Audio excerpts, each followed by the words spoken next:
तो चर्चा करेंगे मई का महीना आपके लिए किस प्रकार से गुजरने वाला है। इस मंथ को आप कैसे-कैसे प्लान कर सकते हो, जैसे कि आपका करियर है, आपका रिलेशनशिप है, आपका पर्सनल कोई भी अन्य कार्य है, जो कि बहुत इम्पोर्टेंट है आपके लिए।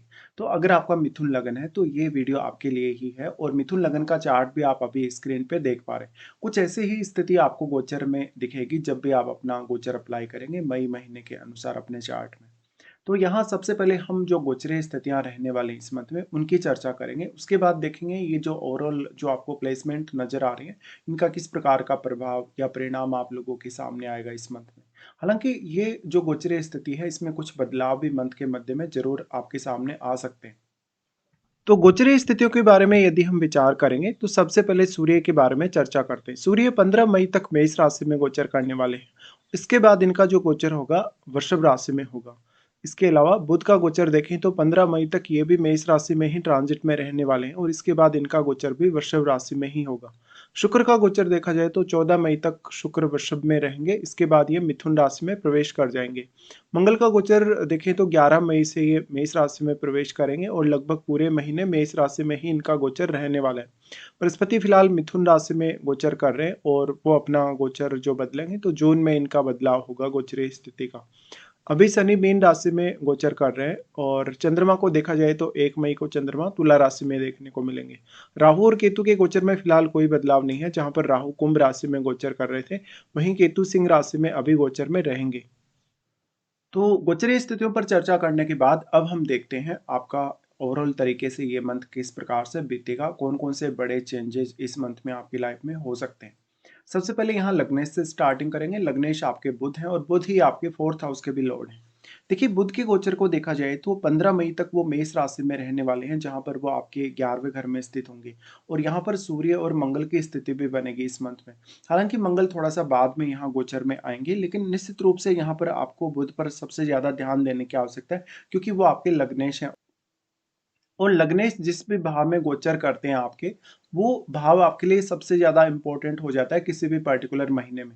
अब बुध क्योंकि 11वें घर में गोचर में है और लगभग 15 मई तक वो यहाँ रहने वाले हैं। ऐसे केस में आपका रुका हुआ कहीं पैसा है, वो आपका आएगा। नए कुछ इनकम के सोर्सेज़ आपके बनेंगे। साथ-साथ में जो भी आपको पैसा आएगा, जो भी इनकम आपको होगी, कहीं न कहीं उसको आप बहुत अच्छे से मैनेज भी इस समय कर सकेंगे। बुध यहाँ पे सूर्य और मंगल से प्रभावित रहेंगे, तो निश्चित रूप से आपको अपने जो एबिलिटी है धन कमाने की या जो अपनी स्वयं की जो क्षमता है, ज़्यादा से ज़्यादा जैसे आपकी क्रिएटिव स्किल है, आपकी वाणी का कोई आप में स्किल है या जो भी आपका एक जनरल टैलेंट है, उस पे ज़्यादा से ज़्यादा ध्यान देना चाहिए। इस प्रकार का बुध अगर आपका बिज़नेस है, तो भी आपको काफ़ी फ़ायदा करेगा, क्योंकि बुध बिज़नेस को काफ़ी सपोर्ट करते हैं और सबसे मेन जो प्लैनेट है बिज़नेस के लिए, वो बुध ही हैं।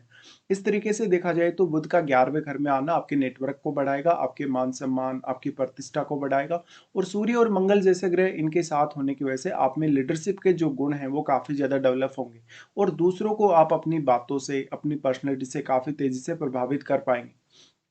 बुध यहाँ पे लगभग जो रहेंगे 15 मई तक ही रहेंगे और 15 मई तक ही यहाँ सूर्य का गोचर भी रहेगा।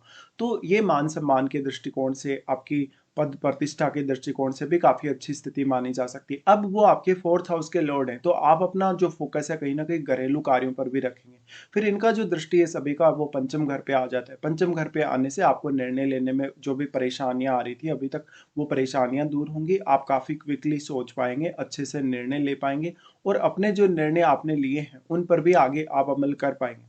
यहाँ संतान की जो स्थिति है वो बेटर होगी, संतान के साथ रिलेशनशिप बेटर होंगे, साथ-साथ में आपकी एजुकेशन है, आपके कुछ अन्य मामले हैं, जो भी आपके इमोशंस या आपकी फीलिंग्स से जुड़े हैं।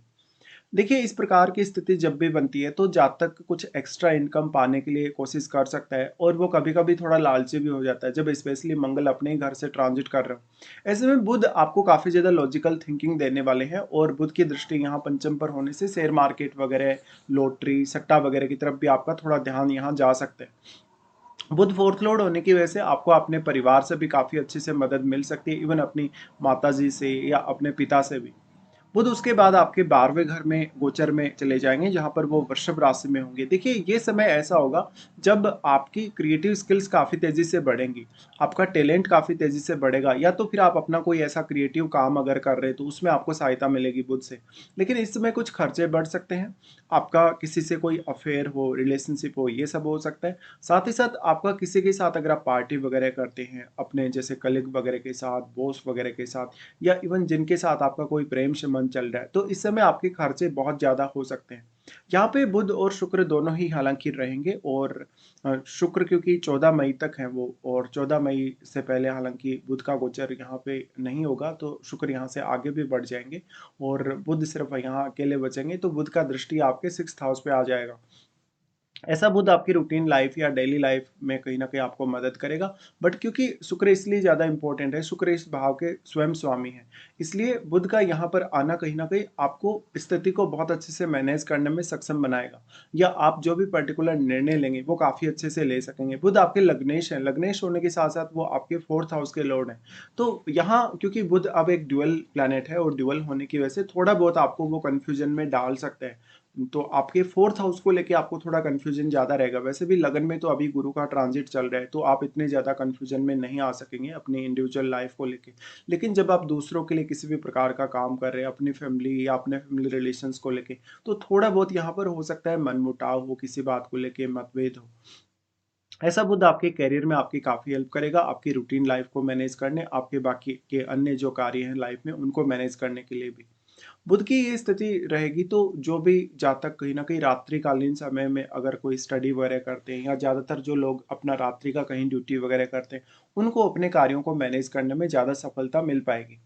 उसके बाद यहाँ पर आगे बढ़ जाते हैं और चंद्रमा को देख लेते हैं। चंद्रमा दूसरे घर के लॉर्ड होने के साथ ही आपके स्टार्टिंग में वो लगभग 2 दिन के लिए पंचम भाव में गोचर में रहेंगे। देखिए, चंद्रमा का गोचर पंचम में काफ़ी ज़्यादा अच्छा रहेगा, और चंद्रमा यहाँ जब रहेंगे तो संतान के साथ रिलेशनशिप बेटर होंगे। आपका किसी से इमोशनली, मेंटली बहुत ज़्यादा लगाव रह सकता है। चंद्रमा पंचम का क्रिएटिविटी बहुत अच्छी देता है, टैलेंट बहुत अच्छा देता है। साथ ही सोचने, विचारने में आपके जो इमोशंस हैं, उनकी झलक आपको मिलेगी। कहीं न कहीं हो सकता है स्टार्टिंग में आपको कोई ऐसा निर्णय लेना पड़े जो जो आपने अपने इमोशंस से प्रभावित होके लिया है, अपनी फीलिंग्स से प्रभावित होके लिया, और उसमें आपके माइंड का, आपकी बुद्धि का उतना रोल नहीं हो। इस प्रकार का चंद्रमा आपके लिए धन संबंधी अपॉर्चुनिटी ला सकता है, और परिवार से भी काफ़ी सपोर्ट ला सकता है। चंद्रमा उसके बाद आपके 6th हाउस में प्रवेश कर जाएँगे, तो ये इनकी स्थिति लगभग 3 तारीख के आसपास की बनेगी। इस समय आपके लिए 2 या 3 दिन के लिए स्थिति उतनी अच्छी नहीं रहेगी। ये समय आपके रूटीन के लिए थोड़ा खराब रह सकता है, और चंद्रमा के 6th हाउस में आने से आपके बॉस, आपके कलीग वगैरह, या जो भी लोग आपके साथ काम करते हैं, वो आपका गलत तरीके से फ़ायदा उठा सकते हैं। आपका अचानक से कोई आर्थिक रूप से आपके ऊपर ज़िम्मेदारी आ जाएगी, या कोई ऐसा भार आपके ऊपर बढ़ जाएगा। इस समय आप लोन वगैरह या कर्ज़ वगैरह लेने से बचें। साथ ही किसी को भी यदि आप पैसा उधार देते हैं, तो आपको दिक्कत हो सकती है। इसके साथ-साथ आप इस समय अपनी फ़ैमिली की जितनी ज़्यादा केयर करेंगे, उतना आपके लिए अच्छा होगा। चंद्रमा की दृष्टि यहाँ से फिर 12वें घर पे होगी, जहाँ पर आपको रात्रिकालीन समय में नींद वगैरह समय पर लेने में काफ़ी कठिनाई होगी। चंद्रमा उसके बाद आ जाएँगे आपके सप्तम घर में। देखिए, सप्तम घर में इनका जो ट्रांजिट रहेगा, यहाँ पर लगभग 6-7 तारीख के आसपास आपको दिखेगा, और ऐसा चंद्रमा है तो जीवन साथी से आपको काफ़ी ज़्यादा हेल्प दिलाएगा। वैसे भी बृहस्पति का दृष्टि यहाँ चंद्रमा पर रहेगा। तो ऐसे केस में जीवन साथी के साथ भी अगर आपका किसी भी प्रकार का कोई मतभेद चल रहा है, कोई मनमुटाव चल रहा है, तो वहाँ पर भी आपको थोड़ी स्थिति बेहतर होते दिखेगी। उसके बाद हम देखते हैं सूर्य को। सूर्य आपके 3rd हाउस के लॉर्ड हैं, और स्टार्टिंग में सूर्य का गोचर लगभग 15 तारीख तक के लिए आपके 11वें घर में होगा। देखिए, 11वें घर में सूर्य क्योंकि अब आपकी वो एक्सपेक्टेशन को काफ़ी तेज़ी से बढ़ाने वाले हैं, और मंगल जब तक यहाँ पर आएँगे उसके बाद सूर्य यहाँ से आगे निकल जाएँगे। लगभग मंगल और सूर्य का जो यहाँ युति बनेगा, लगभग 3-4 दिन के लिए बनेगा। ऐसे केस में आपको लीडरशिप की अच्छी क्षमता ये ग्रह प्रोवाइड करेंगे, और बुध भी साथ में ही निकल रहे हैं सूर्य के। तो निश्चित रूप से यहाँ पर आपको 11वें घर पे ज़्यादा फ़ोकस करना चाहिए। 11वें घर से संबंधित आपका कोई भी इम्पोर्टेंट कार्य है, जैसे आपका कोई बिज़नेस है, बिज़नेस में आपको विस्तार लेना है, या कहीं न कहीं अपना कोई आप पॉलिटिक्स वगैरह में हैं, कोई ऐसी जगह पे, किसी ऐसे पद पे आप काम कर रहे हैं जो काफ़ी मान-सम्मान वाला है, रेपुटेशन वाला है, या जहाँ पर आपके पास बहुत ज़्यादा शक्तियाँ, अधिकार हैं, या आप ऐसे पोज़ीशन पे काम कर रहे हैं जहाँ पर बहुत लोगों के साथ आपको डील वगैरह करना पड़ रहा है। तो सूर्य का यहाँ आना काफ़ी ज़्यादा बेटर है। 15 तारीख के बाद में सूर्य आपके 12वें घर में प्रवेश कर जाएँगे। यहाँ से अब 12वें घर में आने के बाद सूर्य आपको आपकी रूटीन लाइफ में काफ़ी मदद करते दिखेंगे, वो क्योंकि आपके 6th हाउस पे दृष्टि डालेंगे और बुध भी इनके साथ ही होंगे। हालाँकि शुक्र तब तक आगे निकल जाएँगे और शुक्र आपके लगन में आ जाएँगे। तो सूर्य और बुध की वजह से आपको यहाँ काफ़ी फ़ायदा होगा, स्पेशली 6th हाउस के लिए। हालाँकि अपने कुंडली में आप देखिए 6th हाउस में कोई भी प्लैनेट आपका जन्म के समय का बैठा है या नहीं। यहाँ पे जो इनकी दृष्टि पड़ेगी निश्चित रूप से अब आपके लिए रूटीन लाइफ को मैनेज करना, रूटीन लाइफ से रिलेटेड डिसीजन लेना आसान होगा। आपके ऊपर कोई कर्ज वगैरह चल रहा है, आपकी किसी के साथ कोई ऐसी स्थिति चल रही है जहाँ पर आप मनमुटाव में हैं, लड़ाई झगड़ा आपका चल रहा है या कोर्ट वगैरह का कोई केस वगैरह चल रहा है, तो आपको इस समय जो भी परेशानी होगी उससे रिलेटेड सही डिसीजन लेने में ऐसे ग्रह आपको मदद करेंगे और आपको थोड़ी साहसिक क्षमता प्रदान करेंगे। सूर्य बुध दोनों का दृष्टि यहाँ रहेगा तो आपके लिए कोई भी कंपटीशन को फाइट करना आसान होगा। आपके जो बॉस होंगे, आपके जो कलीग होंगे, उन पर आप थोड़े हावी रहेंगे और अपने वर्क प्लेस पे आपका जो प्रदर्शन होगा अपने काम को लेके वो काफ़ी अच्छा रहेगा। उसके बाद यहाँ से आगे बढ़ जाते हैं और विचार कर लेते हैं शुक्र के बारे में। शुक्र आपके पंचमेश हैं और शुक्र ही आपके 12वें घर के भी लॉर्ड हैं। देखिए शुक्र के गोचर को देखा जाए तो 14 मई तक वो आपके 12वें घर में रहने वाले हैं। 14 मई तक के लिए आपके खर्चे बहुत ज़्यादा हो सकते हैं, सेविंग की आपको थोड़ी दिक्कत रह सकती है। 12वें घर का शुक्र क्रिएटिव स्किल्स बहुत अच्छी देता है, लेकिन यहाँ पर आपको रिलेशनशिप वाइज़ कुछ दिक्कतें आ सकती हैं, जैसे कि मैरिड लाइफ में या किसी के साथ आपका कोई प्रेम संबंध है, किसी के साथ आपका कोई अफेयर वगैरह चल रहा है, तो उनके साथ आपका रिलेशनशिप हो सकता है। 12वें घर का शुक्र है तो जीवन साथी हो सकता है आपसे कुछ एक्स्ट्रा डिमांड कर रहा हो, या तो फिर आप अपने जीवन साथी को पर्याप्त रूप से समय नहीं दे पा रहे, या तो आप अपने जीवन साथी से काफ़ी ज़्यादा असंतुष्ट हो सकते हैं। शुक्र यहाँ पे फिर दृष्टि डालेंगे जो आपके 6th हाउस पे रहेगी। ऐसे में आप अपने बॉस, कलीग वगैरह के साथ कोई पार्टी वगैरह करने के लिए जा सकते हैं। लेकिन इस समय आपका ध्यान ज़्यादातर अपने करियर और बाकी मामलों पर होने की वजह से हो सकता है घरेलू मामलों को आप इस समय ज़्यादा समय ना दे पाएँ। अगर आप में कोई भी प्रकार का क्रिएटिव टैलेंट है, तो भी आपको शुक्र काफ़ी ज़्यादा फ़ायदा देने वाले हैं। शुक्र उसके बाद से आपके लगन में आ जाएँगे। लगन में लगभग इनकी जो स्थिति बनेगी 14 मई के बाद ही ये आ रहे हैं और मिथुन राशि में आने के बाद आपके मैरिज के हिसाब से इनकी जो दृष्टि, क्योंकि जो सप्तम घर पे इनकी दृष्टि पड़ेगी, वो आपको काफ़ी फ़ेवर करेगी। ऐसी स्थिति में आप अपने करियर पे अच्छा फ़ोकस कर सकते हैं। अगर आपका कोई शुक्र से रिलेटेड बिज़नेस है, शुक्र से रिलेटेड इंडिविजुअली आपका कोई भी कार्य है। लेकिन यहाँ पर मैरिज और रिलेशनशिप के हिसाब से शुक्र की स्थिति ज़्यादा बेटर दिखेगी आपको और स्पेशली स्त्रियों के केस में भी, क्योंकि अभी गुरु का ट्रांजिट लगन में ही है, तो स्त्रियों के केस में उनको मैरिड लाइफ में ज़्यादा कहीं न कहीं यहाँ सहायता मिलने के चांसेस हैं, बृहस्पति से भी और शुक्र दोनों से ही। लेकिन जो आपका सप्तमेश है वो बृहस्पति है, इसलिए बृहस्पति अभी क्योंकि काफ़ी फ़ास्ट चल रहे हैं गोचर में और वो काफ़ी तेज़ी से आपके दूसरे घर की तरफ बढ़ रहे हैं। ऐसे में बृहस्पति का रोल यहाँ ज़्यादा इम्पोर्टेंट होगा, क्योंकि बृहस्पति का जो आपका सप्तमेश है या जो सप्तम भाव है वो इनका स्वयं का ही है। तो सप्तमेश आपके बृहस्पति ही हुए। अब जो शुक्र लगन में आ रहे हैं, शुक्र आपको इंडिविजुअल रूप से काफ़ी नेम-फेम दे सकते हैं, दूसरों की नज़रों में आपको काफ़ी अच्छा बना सकते हैं, आपको आपको काफ़ी क्रिएटिव बना सकते हैं, टैलेंट बहुत ज़्यादा आपको दे सकते हैं। या आपके लिए कहीं न कहीं से जो पैसा की स्थिति है, जो धन की स्थिति है, वो बना सकते हैं। तो लगन से इनका ट्रांज़िट का होना वैसे काफ़ी अच्छा माना जाएगा आप लोगों के लिए। इस प्रकार का यदि शुक्र है तो, क्योंकि फिर शुक्र पंचम घर के स्वामी हैं। पंचम घर के स्वामी होने की वजह से आप अपना जो टैलेंट है, अपना जो स्किल्स है, उनको काफ़ी अच्छे से पहचान पाएँगे और आप अपनी लाइफ़ को एक बहुत ही लग्ज़री नज़रिए से जी पाएँगे। आप अपने ऊपर भी काफ़ी ज़्यादा खर्चे करेंगे अपने रिलेशनशिप के अलावा। उसके बाद यहाँ से हम देखते हैं मंगल को। मंगल आपके छठे घर के स्वामी और वो 11वें घर के लॉर्ड हैं। मंगल का गोचर फिलहाल देखिए आपके 10th हाउस में ही रहेगा, जहाँ पर वो शनि के साथ रहेंगे। हालाँकि मंगल अपना राशि परिवर्तन करेंगे 11 मई से। तो 11 मई तक के लिए आपका जो मेन फ़ोकस है वो करियर पर होना चाहिए और मंगल और शनि दोनों का यहाँ क्योंकि कंजंक्शन बन रहा है, तो बॉस के साथ, कलीग वगैरह के साथ आपके हो सकता है रिश्ते उतने ज़्यादा बेटर ना हो। तो मंगल का 10th हाउस में गोचर का रहना आपके करियर के लिए वैसे काफ़ी अच्छा है, क्योंकि मंगल काफ़ी ज़्यादा आपको अचीवमेंट पाने के लिए प्रेरित करेगा और मंगल छठे घर के लॉर्ड होने की वजह से, क्योंकि उनका यहाँ पे जो दृष्टि है वो भी आ जाएगा बाद में, मंगल जब आपके 11वें घर में प्रवेश करेंगे। ऐसे केस में मंगल आपको और भी ज़्यादा सहायता कर सकते हैं अपने मेष राशि वाले गोचर में। लेकिन जब मंगल 10th हाउस में रहेंगे तो आपको करियर में जो भी जिज्ञासा रहेगी, करियर में आगे बढ़ने की आपकी इच्छा या लालसा रहेगी, वो काफ़ी तीव्र होगी। ऐसे में आपका करियर काफ़ी तेज़ी से आगे बढ़ेगा और शनि की वजह से जो आपका एक करियर में जो स्टेबिलिटी सा आ गया है, जो एक स्लो स्थिति सी बन गई है, वो भी कहीं न कहीं अब खत्म होगी और आप आगे बढ़ पाएँगे। कुछ नए फैसले भी आप अपने करियर के लिए ले पाएँगे। उसके बाद मंगल जा रहे हैं आपके 11वें घर में। 11वें घर का मंगल आपको काफ़ी सारे फ़ायदा करवाएगा, स्पेशली धन के लिए और आपके मान-सम्मान में वृद्धि करवाएगा। यहाँ पे मंगल आने के बाद मंगल, क्योंकि वो छठे घर के स्वामी, तो छठे घर पर तो वो दृष्टि डालेंगे, वो सबसे पहले एस्पेक्ट करेंगे आपके सेकंड हाउस को। तो आपकी वाणी को वो बहुत ज़्यादा प्रभावशाली बनाएँगे। वाणी को प्रभावशाली बनाने के साथ-साथ आपके फैमिली रिलेशंस को काफ़ी प्रभावित करेंगे। आपको बहुत सारे इनकम सोर्सेज़ वो दे सकते हैं या इनकम को लेके कुछ आइडियाज़ दे सकते हैं। लेकिन अगर इस प्रकार का मंगल हो, अगर आप लालच में आ जाते हैं, अगर कहीं भी आप ऐसा इन्वेस्टमेंट वगैरह करते हैं, आपको कुछ दिक्कतें भी हो सकती हैं। फिर डिपेंड करेगा कि अब सेकंड हाउस में आपके किस प्रकार का ग्रह यहाँ बैठा हो। अगर आपके सेकंड हाउस में मान लो बुध बैठा हो, अगर शुक्र बैठा हो, तो मंगल की दृष्टि से आपको काफ़ी फ़ायदा मिल पाएगा। इसके साथ-साथ फिर मंगल का दृष्टि आ जाता है पंचम और आपके छठे घर पे। इन दोनों भावों में अब मंगल का दृष्टि पड़ने से आपके इन भावों से रिलेटेड काम काफ़ी तेज़ी से आगे बढ़ पाएँगे। और अगर आप बहुत ज़्यादा कॉम्पिटिशन को फेस कर रहे हैं इस समय में, आपको करियर में कुछ अच्छी अपॉर्च्युनिटी नहीं मिल रही, या आप बिल्कुल अपने करियर की अभी-अभी शुरुआत करना चाहते हैं, तो उस मामले में मंगल आपको बेहद सपोर्ट करेंगे। मंगल यहाँ आपको काफ़ी ज़्यादा प्रोटेक्ट करेंगे। अगर आपने कोई लोन ले रखा है, कोई भी बहुत बड़ी रिस्क लाइफ में ले रखी है, कोई भी आपके जीवन में कर्ज जैसी स्थिति चल रही है, या कोई भी ऐसी स्थिति चल रही है जहाँ पर आप अपने सिक्स्थ हाउस से जुड़े कार्यों से थोड़े परेशान से चल रहे हैं। अगर आपका किसी से इस समय मनमुटाव होता है, लड़ाई झगड़ा वगैरह होता है, तो आप उस स्थिति से काफ़ी अच्छे से निपट सकते हैं। उसके बाद बात करेंगे यहाँ पर बृहस्पति की। बृहस्पति आपके सप्तमेश और सप्तमेश होकर अभी वो लगन में ट्रांजिट कर रहे हैं। देखिए, स्त्रियों के केस में गुरु को देखा जाए तो वो उनके लिए एक हस्बैंड की तरह ही है, और गुरु का लगन में आना कहीं न कहीं आपकी मैरिड लाइफ़ को बहुत ज़्यादा स्टेबल करेगा। आपका अगर अभी तक मैरिज नहीं हुआ तो अभी आपके ये एकदम लास्ट चांस है। अगर आपको गुरु का महादशा या अंतर्दशा चल रहा है तो गुरु आपके लिए मैरिज का स्ट्रॉन्ग योग बना रहे हैं और भी ज़्यादा।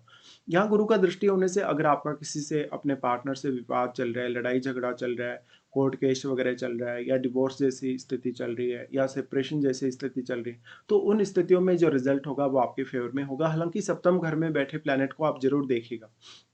इसके साथ ही बृहस्पति, क्योंकि वो आपके लिए 10th हाउस के लॉर्ड है, तो करियर के लिए आगे बढ़ने की स्थिति या करियर में कुछ निर्णय लेने की स्थिति में आप हो सकते हैं।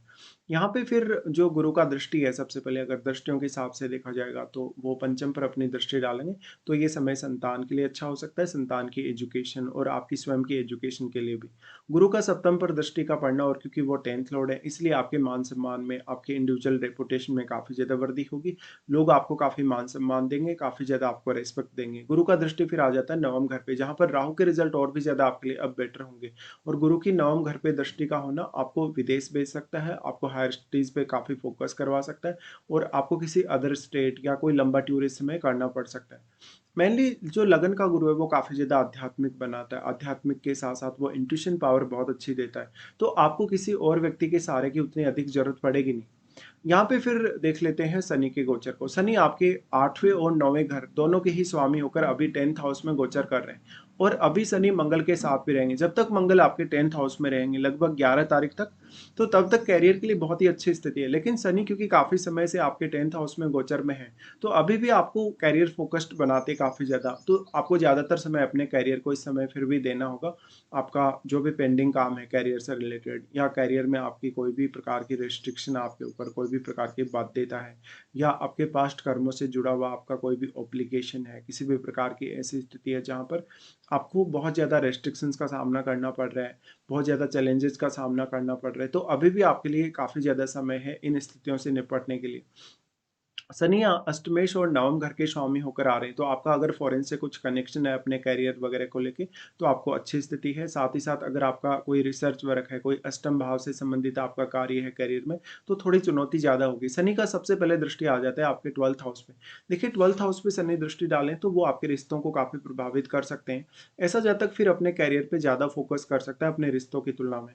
शनि का यहाँ दृष्टि का होना आपको विदेश से फ़ायदा करवा सकता है। विदेश से फ़ायदा करवाने के साथ-साथ अगर आपका कोई कोर्ट केस वगैरह चल रहा है, मुकदमा वगैरह चल रहा है, उसमें शनि आपको काफ़ी हेल्प कर सकता है। वैसे देखा जाए तो जो मीन राशि का गोचर का शनि होता है वो ज़्यादातर फॉरेन के लिए सपोर्ट करता है, वो आध्यात्मिक होने के लिए ज़्यादातर सपोर्ट करता है। तो उन लोगों के लिए जिनका डायरेक्टली, इनडायरेक्टली कोई भी कनेक्शन अपने करियर को लेकर विदेश से है, उनको सबसे ज़्यादा फ़ायदा मिल पाएगा।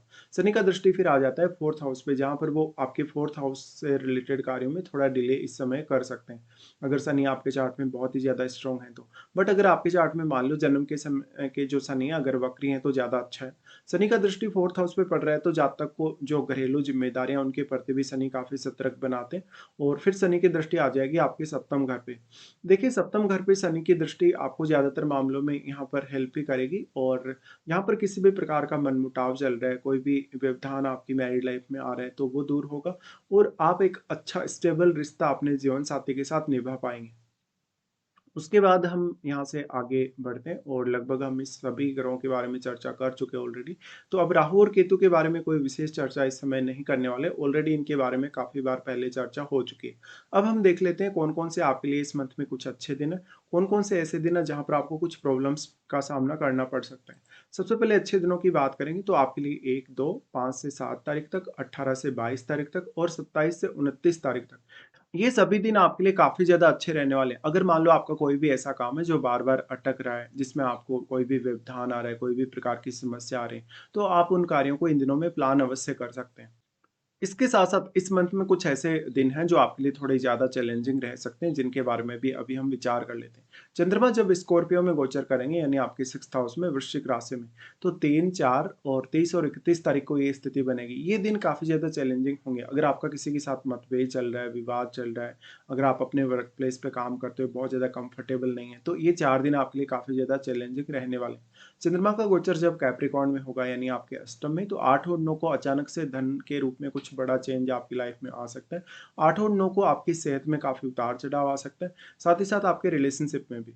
चंद्रमा का गोचर जब वृषभ में होगा 16 और 17 को, इस समय कोई बहुत बड़ा खर्चा हो सकता है। अगर आप विदेश में सेटल हैं, तो आपको विदेश से फ़ायदा हो सकता है। 16 और 17 को आप अपने स्वास्थ्य पे ज़्यादा से ज़्यादा ध्यान दें। साथ ही इन 2 दिनों में कोई भी अगर आप निर्णय करते हैं, वो निर्णय हो सकता है आपका गलत हो। तो ये कुछ ऐसे दिन हैं जहाँ पर आपके सामने कोई ना कोई बड़ा चैलेंज होगा, कोई ना कोई ऐसी स्थिति होगी जिसका सामना आप नहीं कर पाएँगे। तो कुल मिलाकर अभी हमने पूरा डिस्कशन किया। मेनली ये मंथ आपका आर्थिक रूप से या आपके रिलेशनशिप के हिसाब से या करियर के हिसाब से कहीं न कहीं आपको ज़्यादा फ़ोकस में रखना चाहिए, जब भी आप अपने इस मंथ के लिए कुछ प्लानिंग करने जा रहे हो।